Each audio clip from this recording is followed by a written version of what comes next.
नमस्कार, मैं हूं अमितेश और आप देख रहे हैं न्यूज़ 24। और इस वक्त हमारे साथ हैं अक्षय सिंह। अक्षय सिंह के परिचय के बारे में मैं बताऊं तो इन्होंने बॉलीवुड की कई फिल्में बनाई हैं जिन्हें इंटरनेशनल स्क्रीनिंग मिली है। इनकी बनाई फिल्में अंतर्राष्ट्रीय फिल्म महोत्सव में प्रदर्शित की गई हैं और इनकी एक फिल्म खास तौर से पिंकी ब्यूटी पार्लर को बहुत ही वाइड क्रिटिकल एक्लेमेशन मिला है। ऐसे में ये बहुत ज़रूरी हो जाता है कि हम उनसे बातचीत करें और जानें कि गाज़ीपुर से शुरू हुआ वो सफ़र आखिर बॉलीवुड तक कैसे पहुंचा। इसके साथ ही साथ एक साथ एक्टिंग, डायरेक्शन और एक प्रोड्यूसर के तौर पे ये अलग अलग जो भूमिका अदा करते हैं उनमें किस तरीके से बैलेंस ये बनाते हैं। अक्षय, स्वागत है आपका न्यूज़ 24 पे। सबसे पहले बहुत बेसिक सवाल से ही इंटरव्यू को शुरू करते हैं कि गाज़ीपुर का युवा बॉलीवुड का सपना देखता है, एक्टिंग में अपना करियर बनाने की सोचता है, परिवार में इसके पहले कोई भी इस प्रोफेशन से नहीं जुड़ा है, तो आखिर ये दिमाग में फितूर कहाँ से आया और किन किन मुश्किलों से होते हुए बॉलीवुड तक का सफर आपने तय किया? अम, अमितेश जी, एक्चुअली क्या मुझे जहाँ तक मेरी सोच जाती है, जहाँ तक मैं अपनी याददाश्त को दौड़ाऊं, तो मैं हमेशा से जो है मैं फिल्मों में ही जाना चाहता था। कुछ अच्छा। और कोई बैकग्राउंड नहीं, आप सही कह रहे हैं, मेरे परिवार का दूर दूर से कोई लेना देना नहीं है। पर पता नहीं कैसे जब मैं स्कूल में पढ़ता था, मैंने शुरुआत तो वैसे गाजीपुर से अपनी पढ़ाई की थी। इसी ये जब सेंट मैरीज हुआ करता था, नर्सरी केजी यहाँ पढ़ाई की थी। फिर बाद में मैं देहरादून चला गया था, वहाँ पे बोर्डिंग स्कूल में पढ़ता था। तो मुझे याद है कि मुझे ना लिखने का शौक था। और जो लिखने का मतलब ऐसा नहीं कि मतलब बहुत कुछ बहुत डीप शौकिया। एक और वो भी मैं बात कर रहा हूँ जब मैं 5th 6th में था। अच्छा। मैं 5th 6th स्टैंडर्ड की बात कर रहा हूँ। अच्छा। और मेरे जो सीनियर्स थे, बोर्डिंग स्कूल में पढ़ता था, तो वो लोग जो है ना, मुझसे मैं कोई भी फिल्म देख के आता था या फिल्म हम लोग दिखाई जाती थी हमें स्कूल में, तो मैं उसका जो है अपना ही एक वर्जन जो है लोगों को नरेट किया करता था। अच्छा। ये मैं छोटे में, तो उन मेरे सीनियर्स थे, शायद मेरी रैगिंग करते थे, पर मुझे मजा आता था कि चलिए पिक्चर देखिए आप, तू अपने हिसाब से बता क्या पिक्चर में क्या था, हमने ये मिस कर दिया जबरदस्ती। अच्छा। तो मैं बताता था और शायद मैं अपना शायद मसाला वसाला डाल देता, अब मुझे याद नहीं है। हाँ, हाँ। उनको बड़ा मजा आता था। तो मैं जब 7th स्टैंडर्ड में था, तो उन लोगों ने, मेरे सीनियर्स थे जो आई थिंक 9th या 10th में थे, सो टीचर्स डे या चिल्ड्रंस डे, मैं भूल गया कौन सा ओकेजन था, उन लोगों ने कहा कि एक स्किट लिखो। अच्छा। तो मैंने लिख दी। और लिख दी तो उन लोगों ने उसका जो है भाई स्टेज प्रेजेंटेशन ड्रामा जो स्किट थी वो प्रेजेंटेशन भी किया। पर मुझे दुख इस बात का कि उन्होंने मुझे कास्ट नहीं किया। अच्छा। कि अरे यार, मैंने लिखा है। तो मैं बचपन से ये करना चाहता। इनफैक्ट जब मेरी मदर ने पुराने एल्बम निकाले, जब हमारी शादी हो गई, तो मेरी वाइफ को दिखाया, तो मैं भी चौंक गया। वो तो बहुत पुराना, जो हमारा गांव है कादीपुर, मेरा गांव है मोहम्मदाबाद के पास, तो जो हमारा पुश्तैनी घर है, तो वहाँ पे मैं दिख रहा हूँ कि छत पे, मैं खुद बहुत छोटा हूँ। अच्छा। और हम लोग की जॉइंट फैमिली है, तो मेरे जो बाकी कजन वजन हैं, भाई बहन, उन सबसे मैं एक्टिंग भी करवा रहा हूँ, खुद भी एक्टिंग कर रहा हूँ। तो स्टिल्स थी, वीडियो कैमरा नहीं था शायद, तो स्टिल्स खींची गई थी जिसमें मैं दाढ़ी उड़ी स्केच पेन से बना के, और मैं उनको एक्टिंग सिखा रहा हूँ कि ऐसे करो। मैं खुद छोटा था वो। तो मेरी मदर वही कहती कि हमेशा से यही करना चाहता था। तो ये तो बचपन की बात हो गई। कई बार ऐसा होता है कि जो आप बचपन में सोचते हैं वो इस तरह की राह बनते जाते हैं कि आप या तो उससे दूर हो जाते हैं, जी या फिर आप अपनी बचपन की ख्वाहिश को रीडिफाइन करते हैं। जी एक स्टेज ऑफ टाइम आता है, एक पॉइंट ऑफ टाइम आता है जब आपको लगता है कि नहीं, अब जो मैंने सोचा था इसी में फाइनली करियर बनाएंगे, और जो भी कठिनाइयाँ होंगी या आने वाली होंगी उनको हम झेलेंगे। ये आपके साथ ये टर्निंग पॉइंट कब आया? मेरे लिए एक्चुअली, जैसे मैंने कहा ना, मैं हमेशा से ही फिल्मों में जाना चाहता था। तो जब मैं पढ़ाई मतलब 12th खत्म किया देहरादून में, तो मैं उस वक्त ये जो एक्टर्स हैं, मनोज बाजपेयी और इन लोग का बहुत बोलबाला था, जो सत्या और कौन कौन सी फिल्में आई थी, तो उनके बारे में पढ़ा करता था मैं बहुत। अच्छा। मैं पढ़ा करता, तो ये दिखता था यार, ये लोग दिल्ली में थिएटर करते हैं। अच्छा। वहां से थिएटर करके ये लोग जो है, और इनके जैसा बनना भी चाहते तो थे। मैं उनके जैसा बनना चाहता। अच्छा। तो मेरे लिए दिल्ली पहुंचना आसान था, बम्बई बहुत मुश्किल था। क्योंकि जब आप यहाँ पढ़ाई कर लेते हो 12th तक, तो ये एक नॉर्मल सिनेरियो होता है कि लोग ग्रेजुएशन के लिए दिल्ली यूनिवर्सिटी जाते हैं। तो मेरे से जो बड़े भाई हैं, मेरे बड़े भाई ऑलरेडी दिल्ली में थे, वो ग्रेजुएशन कर रहे थे। तो हमें पिताजी ने पूछा, मैं पढ़ाई में बच्चा था, तो भाई अब क्या करनी है? मैंने कहा हम करेंगे बीकॉम उकॉम करेंगे। तो उन्होंने कहा ठीक है, तो दिल्ली यूनिवर्सिटी चले जाओ। तो वो तो मेरे मन की बात थी कि दिल्ली मुझे आना था। दिल्ली यूनिवर्सिटी में लैंड किया सबसे पहले, एक और वहाँ के one of the best colleges में मेरा एडमिशन भी हो गया, वेंकटेश्वर में। उसके बाद में फिर वो खाक छानने लगा जो थिएटर ग्रुप्स होते हैं।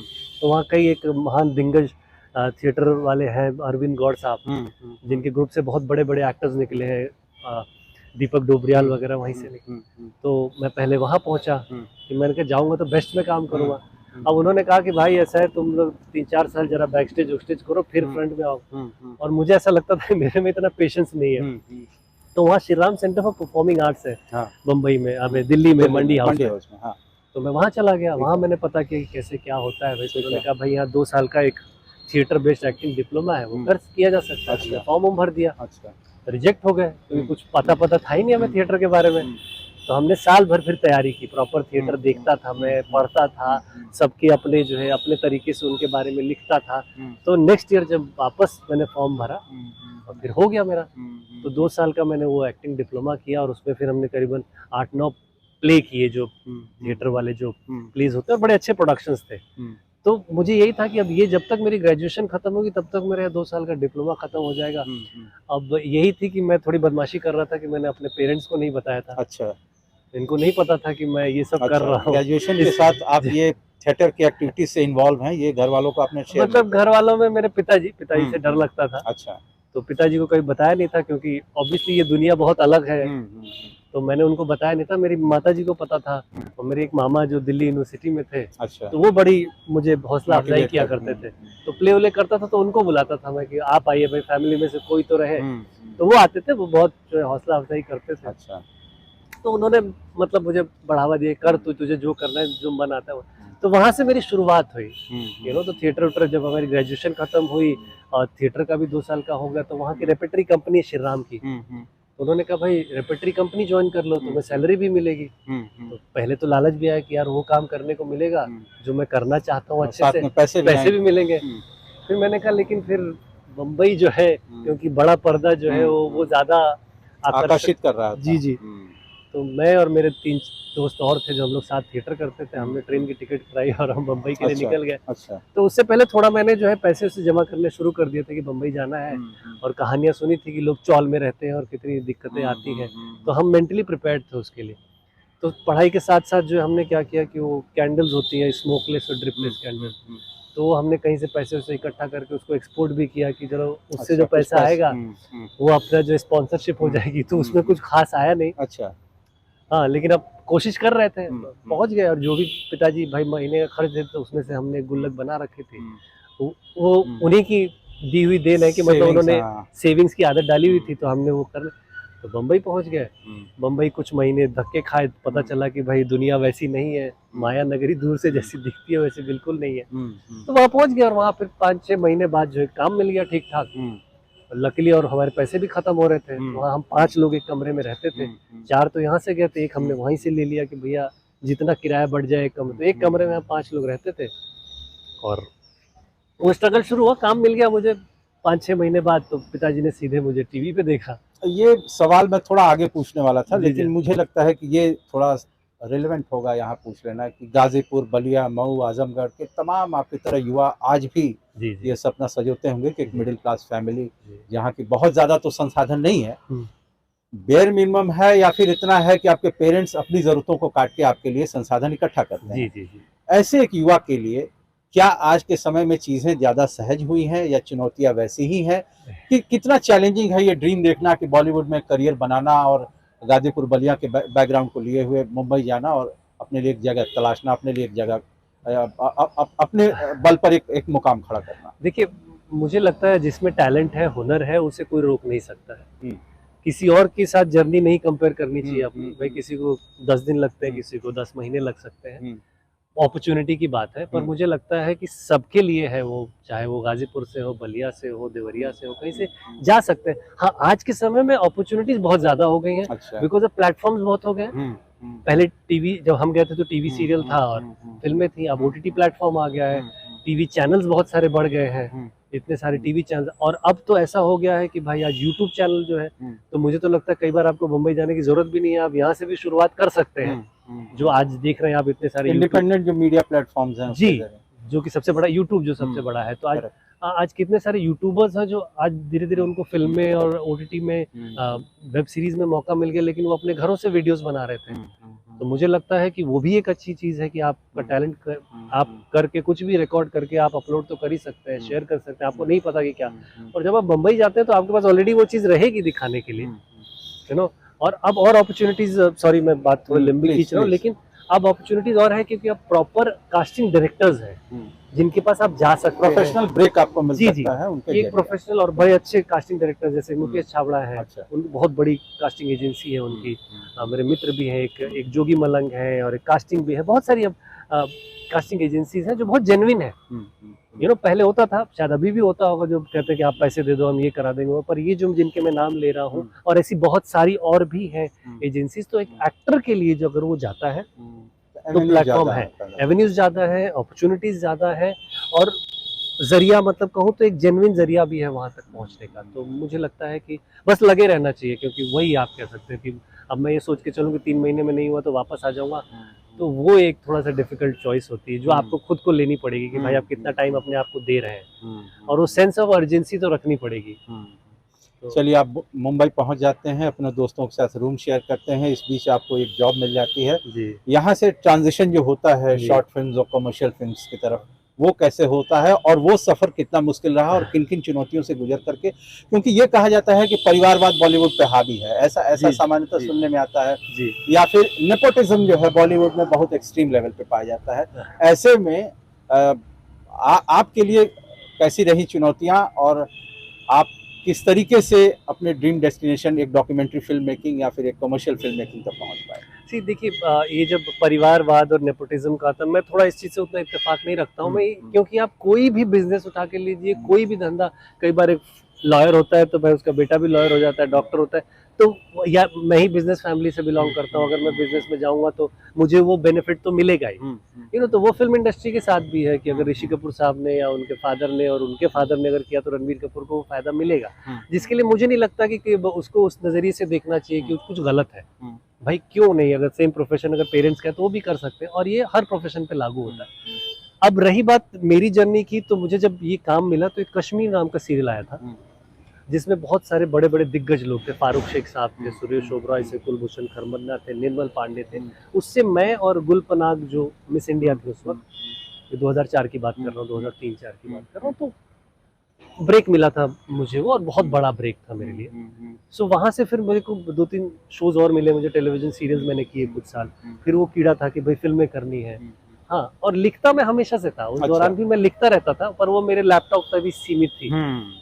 फिर कुछ फिल्में की, 1-2 फिल्में एज लीड भी की, लेकिन उनका हश बड़ा बुरा हुआ। फिल्में आई, किसी ने देखी नहीं, वो होता है क्योंकि अब फिल्में जो छोटी फिल्में होती है तो उनको एक मार्केटिंग या एक तगड़ी बैकिंग अगर नहीं होती है तो वो लुप्त हो जाती है इतने सारे इस महासागर में। तो वैसी चीजें हुई। फिर मैं लिखी, मैंने एक कई फिल्में लिख रहा था, एक टाइम ऐसा आ गया था मैं थोड़ा टीवी से बोर होने लग गया था कि यार सेम चीज है। टीवी में सबसे अच्छी चीज क्या है कि आप इतना कैमरा फेस करते हो कि वो फियर और हट जाता है, यू नो। तो वो उसका सबसे एक प्लस पॉइंट था मेरे लिए। पर मैं थोड़ा मोनोटोनस सी चीजें होने लगी, सेम तरीके के रोल आ रहे हैं। अच्छी चीज ये होती है कि पैसे आने लगते हैं, बहुत अच्छे पैसे मिलते हैं, तो वो एक अच्छी चीज थी। लेकिन फिर मैं फिल्में उनमें लिखने के उसमें चला गया, तो एक फिल्म आई बात बन गई जिसमें अली फजल और गुलशन ग्रोवर थे और मैं भी one of the central role. तो उसको मैंने को-राइट किया है, स्क्रीन पे डाला उस फिल्म को। तो वहाँ से वो फिल्मों का एक सफर शुरू हुआ। उससे पहले 1-2 फिल्में की थी एज एन एक्टर, तो वो कुछ खास नहीं रही। फिर मैंने अपनी फिल्म जो पिंकी ब्यूटी पार्लर है, तो मैं एक दूसरी फिल्म लिख रहा था, तो उसको मैंने एक स्क्रिप्ट लैब में भेज दी, वहाँ सेलेक्ट हो गई वो। मैंने कहा यार ये तो मैं सोच रहा था बाद में बनाऊंगा, ये पहले सेलेक्ट हो गई। अच्छा। तो अब स्क्रिप्ट लैब में सेलेक्ट होती है तो उसका एक प्रोसीजर होता है, आपको एक मेंटोर मिलता है जो हॉलीवुड से भी मिल सकता है, तो वो लालच भी था। लेकिन मुझे क्या था कि कहानी जो पिंकी ब्यूटी पार्लर की मुझे हमेशा खींचती थी। मैंने कहा नहीं यार इसको बनाते हैं, बना डालते हैं। तो मैंने जब स्क्रिप्ट लिखी तो मैंने सबसे पहले अपनी वाइफ को सुनाई। मेरी वाइफ खुद बहुत एक विख्यात राइटर है, टीवी में बहुत सारे अवार्ड मिल चुके हैं उनको। तो मैंने उनको बाउंस किया, तो उन्होंने कहा इस मुद्दे पे जिस तरीके से तुम बोल रहे हो तो ये तो कुछ इंटरेस्टिंग सा साउंड कर रहा है कि मतलब एक ऐसे सोशल इशू को एक बहुत ही ब्लैक कॉमेडी सटायरिकल पैकेज दे के उसको एक एंटरटेनिंग फिल्म बनाने का मकसद था। तो उनको पसंद आया तो मेरा भी हौसला बढ़ गया। अच्छा। मैंने ठीक है भाई, तो हमने किसी को नरेट की, जाके मीटिंग वूटिंग फिक्स की, नरेट की। पहले नरेशन में प्रोड्यूसर रेडी हो गए, चलो भाई हम प्रोड्यूस करेंगे। अच्छा। तो 1-2 महीने उनके साथ थोड़ा हमने इधर उधर धक्के खाए, इधर ले गए उधर ले गए, कभी एक्टर के पास, कभी दूसरे स्टूडियो हाउस के पास। फिर मैंने कहा भाई एक काम करते हैं, मैं खुद ही कर लेता हूँ, क्योंकि ये मेरे लिए लेट हो रही थी फिल्म, क्योंकि मेरी फिल्म दशहरे के इर्द गिर्द है और बनारस में बेस्ड थी। मैंने कहा अगर मैं मिस कर जाऊंगा दशहरा तो मैं साल भर तो रुकूंगा नहीं, और मैं रिक्रिएट नहीं कर सकता ये चीजें, इतना बजट नहीं है मेरे पास। तो फाइनली मैंने, मेरी वाइफ ने डिसाइड किया कि हम खुद ही इसको प्रोड्यूस भी करते हैं। वो समझ नहीं था कि कैसे करेंगे, क्या करेंगे। तो हमने अब जो भी टीवी वी किया था, थोड़े बहुत पैसे बचाए थे हम लोगों ने कि फ्लैट खरीदेंगे बम्बई में, और ये सब जो होता है हर जैसे अमेरिकन ड्रीम होता है वैसे एक मुंबई का ड्रीम होता है कि अपना घर। तो ये सारी चीज़ें थी। तो मेरी वाइफ ने भी कहा कि काम करते हैं, बना डालते हैं। मैंने कहा थोड़े शॉर्ट पड़ रहे हैं फंड्स के, देखी जाएगी, let's go ahead and make it. तो फिर हमने जो है फिर डिसाइड किया, हमने एक दिन का टेस्ट शूट रखा बम्बई में कि यार देख ले कि हम सक्षम है प्रोडक्शन करने, क्योंकि हम लोग क्रिएटिव लोग थे तो प्रोडक्शन कभी किया नहीं था। तो एक दिन का प्रॉपर हमने शूट रखा। तो उसमें मेजर कई चेंजेस लाए हम लोग कि कैसे शूट करेंगे। और क्योंकि मैंने बनारस में शूट जो प्लान किया था शुरू का 7-8 दिन, परमिशन वगैरह सब मिल गई थी, लेकिन फिर भी उसको मैंने गोरिल्ला प्लान किया था कि गोरिल्ला शूट करूंगा, कि हिडन कैमरा और कहाँ पे कैमरा रहे, क्योंकि मुझे वो नेचुरल फील चाहिए था और लोगों को पता न चले, क्योंकि जब लोग कैमरे में देखने लगते हैं ना तो वो बड़ा खराब लगता है। तो और मैं एक्टर्स के साथ शूट करता, ऐसा नहीं था कि मोन्टाज था कि कैमरा लगा दिया भाई लोग आ रहे हैं, मैं एक्टर्स के साथ शूट कर रहा था। तो कुछ मेजर डिसीजंस लिए कि मैंने, जो मेरे डीओपी उसमें थे, जो मैंने एक दिन का शूट प्लान किया था, तो मुझे लगा कि शायद वो गोरिल्ला शूट में उतने माहिर नहीं होंगे, क्योंकि वो मुझे एहसास हो गया। तो मैंने उनको बोला भाई, तो वो थोड़े चेंजेस लाए हम लोग मेरे क्रू में कि मैं ये चाहिए, और फिर डिसाइड किया कि चलो भाई पहुँचते हैं बनारस। बनारस पहुँचे और फिर हमने शूटिंग की बनारस में। पहले पूरा एक्सटीरियर शूट किया, तो वो एक्सटीरियर शूट किया, और मुझे बहुत रियलिस्टिक और नेचुरल तरीके से मुझे फिल्म बनानी थी, क्योंकि मुझे वो इंटरनेशनल फिल्म फेस्टिवल्स का रास्ता अख्तियार करना था कि भाई सबमिट करेंगे, देखेंगे अच्छी बनी होगी, वो सेलेक्ट हो जाएगी तो बहुत अच्छी बात है। और मेरे पास क्योंकि बड़े स्टार्स नहीं थे, तो मुझे वो था, मुझे अपने कंटेंट पे बहुत भरोसा था कि मैंने कहा जिस तरीके की लिखी गई है, जिस तरीके से मुझे रिस्पांस मिला है दूसरे लोगों का, जिन लोगों ने नरेशन सुना है कि यार इसमें कुछ अलग बात है, तुम्हारा ट्रीटमेंट बड़ा नया है, तो वो मेरा कॉन्फिडेंस बूस्टर था ये कॉम्प्लीमेंट। तो मैंने कहा नहीं यार, एकदम सच्चाई से, और सच्चाई के जितने करीब जा सकते हैं वैसे। तो इसलिए मैंने गोरिल्ला शूट प्लान किया था, चाहे वो गंगा आरती हो, चाहे रामलीला के सीक्वेंस, ये सब मैंने एक्चुअल रामलीला में घुस के मैंने शूट किया है। तो फिर गाजीपुर पर भी कुछ आपने ऑन लोकेशन शूट किया, तो मैंने क्या किया, वो क्या किया कि जैसे उसमें, अब क्योंकि मेरी फिल्म का नाम जैसे बताया पिंकी ब्यूटी पार्लर है, तो पार्लर का सेट लगाना था मुझे। तो मैंने कहा बम्बई जाऊंगा, बहुत महंगा पड़ जाएगा सेट लगाना, और एक्चुअल पार्लर में शूट नहीं कर पाऊंगा, क्योंकि उसमें लिमिटेशंस आ जाती है, कैमरा कहाँ रखेंगे, लाइट कहाँ लगाएंगे।